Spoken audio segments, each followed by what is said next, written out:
Hello everyone, you're welcome back to my channel. Today on the channel I'm going to be sharing with us how to go about the sewing of this armhole princess that Bustier 6 pieces blouse.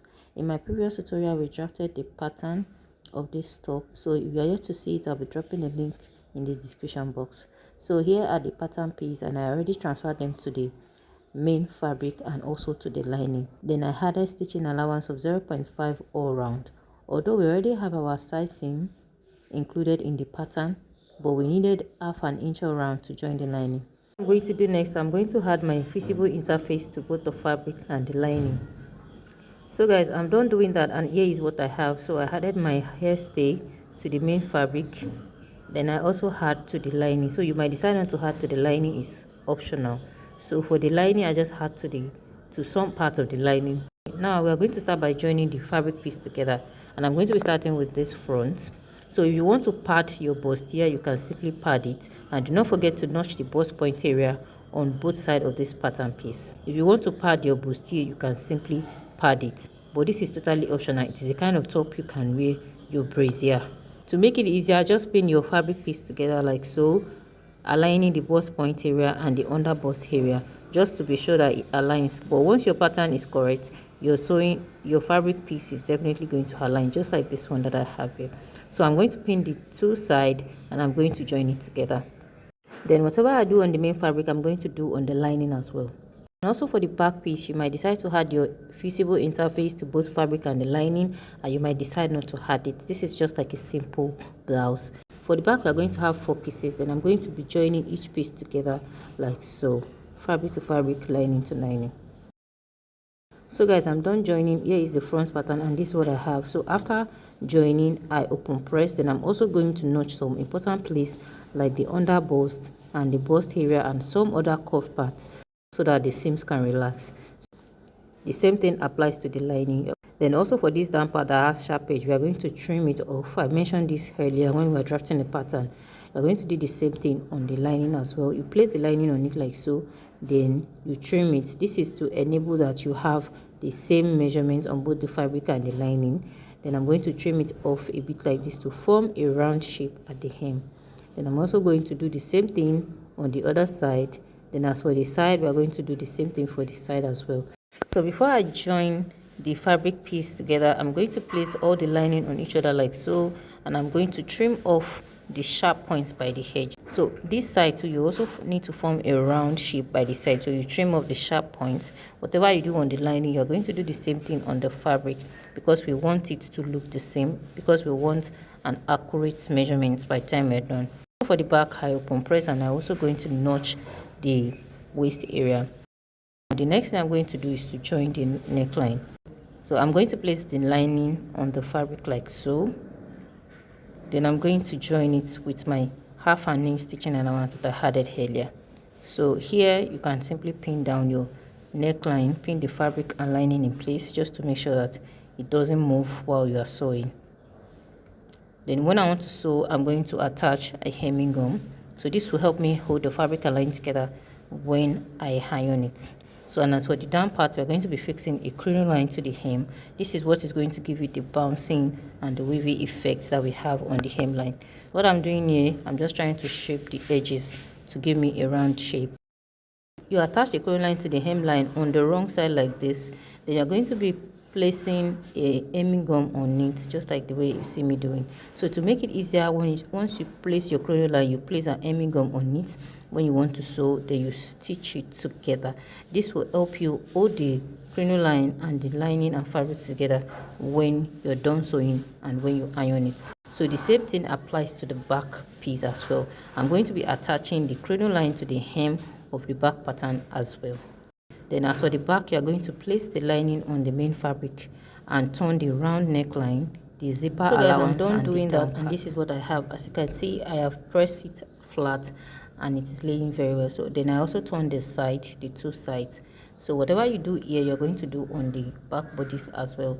So this is the back pattern. I also turn the down part, attach a crinoline, and I iron it flat, just like you see me do it.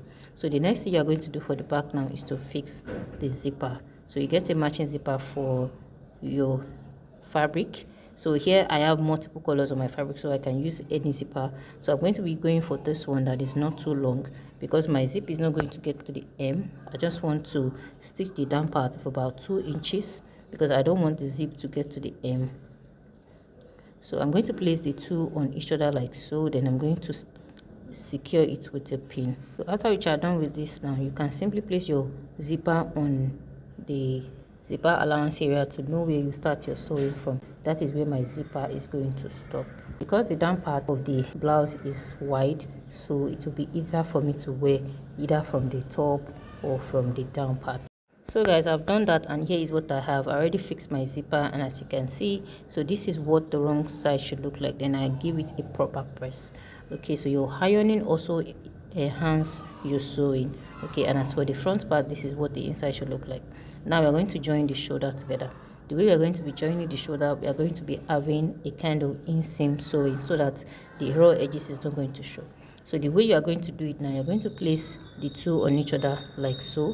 Then you flip the lining from the back lining, you flip it over like so, because you want to secure the raw edges, you want to keep the seam allowance inside. So you're going to be having like 4 layers, 2 lining and 2 main fabric. Then I'm going to stitch it down by sewing allowance on both sides. So guys, I'm done, and this is what it's going to look like. As you can see, the raw edge is secured and the shoulders and the fabrics were together. So that is what you should have. The next thing now is to take the side seam. So to take the side seam, you can either turn your armhole before taking the side seam, or you take the side seam before turning the armhole. But you can simply take the side seam if you are going to be attaching a sleeve. If you are going to be attaching a sleeve to your top, you might not want to have it sleeveless like mine. So if you do not want to have a sleeve, you can simply turn the armhole either with your fabric, or you do inseam finishing for your armhole before taking the side seam, or you do it the other way around. So what I'm doing now, I'm just going to take the side seam using my stitching allowance on both sides of this fabric. I'm going to take my side seam before turning the armhole. Because I'm not going to have a sleeve on this one, I'm going to reduce the shoulder measurement. The shoulder is a bit narrow, so what I'm going to do, you can either decide on how many inches wide you want, or you just reduce the armhole a little bit. So for this one, I don't really want it to show much, so I'm going to reduce 1 inch from the shoulder, and I'm going to trim it off just like the way you see me doing. Okay, so if you are going to be attaching a sleeve, you might not need to do this. So I'm going to do the same thing on this other side of the armhole. I just deducted 1 inch from the shoulder measurement, then I trimmed down like so. Then after this, I'm going to turn the armhole. So for me to turn the armhole, I'm going to be cutting a piece of fabric to turn the armhole, and the way I'm going to be doing it to avoid gaping or folding, I'm just going to place the armhole on the main fabric like so. I'll trace out the armhole and I'm going to cut it out. This is going to be the way we used to cut our facing for our round neckline. After which you are done with this, you are going to trim off the excess and create a shape of your choice. Once you are done with this, you are going to use this fabric to turn the armhole. So you're going to be cutting 2 pieces of this to turn the 2 armhole. So to do this now, you are going to place your facing on the shoulder. You start from the shoulder, right side facing each other. You pin it down all around to the underarm like so. Then you're going to sew on the right side and finish it up on the wrong side. So guys, I'm done doing that, and here is what it's going to look like. So you can simply secure it with your hemming gum, or you use your hand stitch, maybe like your hemming stitch, to hold it together. So what I'm doing here, I just hold it down with a pin. I'm going to iron it flat, then I'm going to secure it with my hand stitch. So I prefer to use a hemming stitch. So guys, that'll be all for this tutorial. Thank you very much for joining. Do not forget to subscribe to the channel.